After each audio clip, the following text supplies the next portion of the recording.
Story here on the Catching Pen. An American sire with Canadian blood now starting to make a mark on our breeding ranks. Let's meet Paddy Whacker.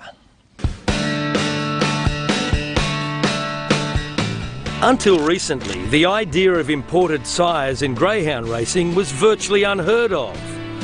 Wright of Worldwide Greyhounds has recognised the market for imported sires and was keen to tap into the growing trend. Wright acquired former star USA chaser Paddy Whacker, the first Canadian-bred greyhound to stand at stud in Australia. He was considered by many to be a stakes dog, what they call in America, and that means that he contested 28 stake races for 8 wins, 4 seconds, 4 thirds. He had a record of 37 wins, 18 seconds and 16 thirds. Paddy Whacker comes from an excellent family of well-performed chasers.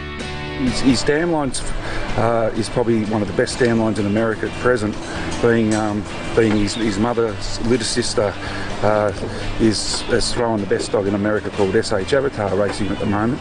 Paddy Whacker is also a regally bred greyhound with exceptional bloodlines extending from beyond America and Canada to worldwide. The beauty about Paddy Whacker is that he carries a Australian sire line with Irish, English and the American dam line. So he offers an opportunity for people here in Australia to tap into possibly some of the best dam lines in the world, best sire line in the world, and that's the value with this dog. He stands natural in Australia, and this is why we made an effort to get him here, because he's probably considered one of the best dogs to sort of stand at stud in Australia. He raced in America. Wright believes his breeding and overall racing attributes makes Paddy Whacker well suited to a variety of Australian bitches and their bloodlines.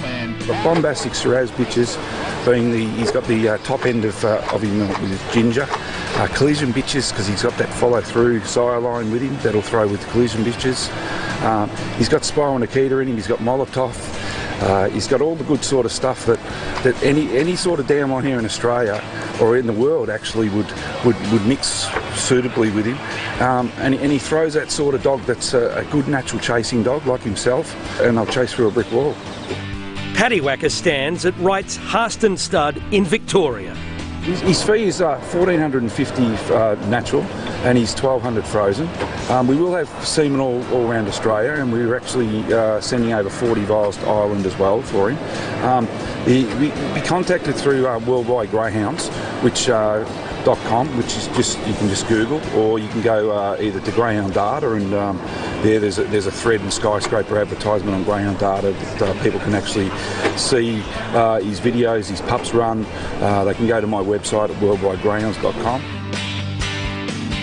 Kevin Wright and Paddy Whacker. And Pete, the world's sure getting smaller in breeding terms. Well, I suppose the advent of frozen implants probably stopped a lot of this happening, you know, in the recent times, Troy, but a dog I wouldn't have thought would have come from Canada and made headlines here, but he certainly, with the Gable Dodge female family, he'll attract some attention. There's two obviously predominant lines from the state, being Gable Dodge and the HB's Commander. Gable Dodge being my preferred choice, and if he had a bit of Flying Penske in there, I don't know on that quick look whether he has, he might have even been more attractive.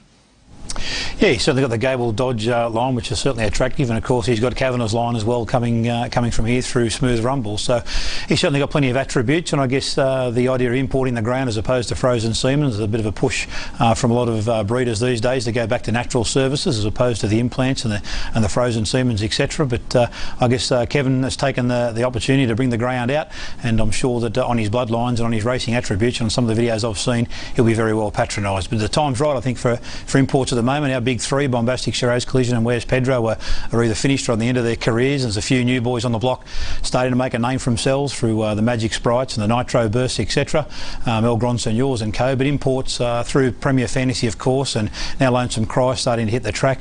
There's a chance there for Paddy Whacker and plenty of others that the frozen semen's about there for to make their name in Australia. Yeah, I've got a bitch in pup to Lonesome Cry myself, Troy, and you know I'm looking forward to that. But as it turns out, I think the frozen side of things is you know, I'm not overly enamoured by it. I seem to get smallish sort of pups from time to time, and you know, that can be a worry, Dave. Whereas maybe the natural mating is the stronger, more stronger freestylers might get there first, you know, and get the stronger pups, bigger pups. Maybe that's just a subjective thing, and I'm no expert, but, you know, I just noticed that at times you do get a smaller pup from a frozen implant, and there you've got a natural service possibility. And not a great difference in price. Something different on the catching pen. I hope you enjoyed that profile story, and we do thank Kevin Wright.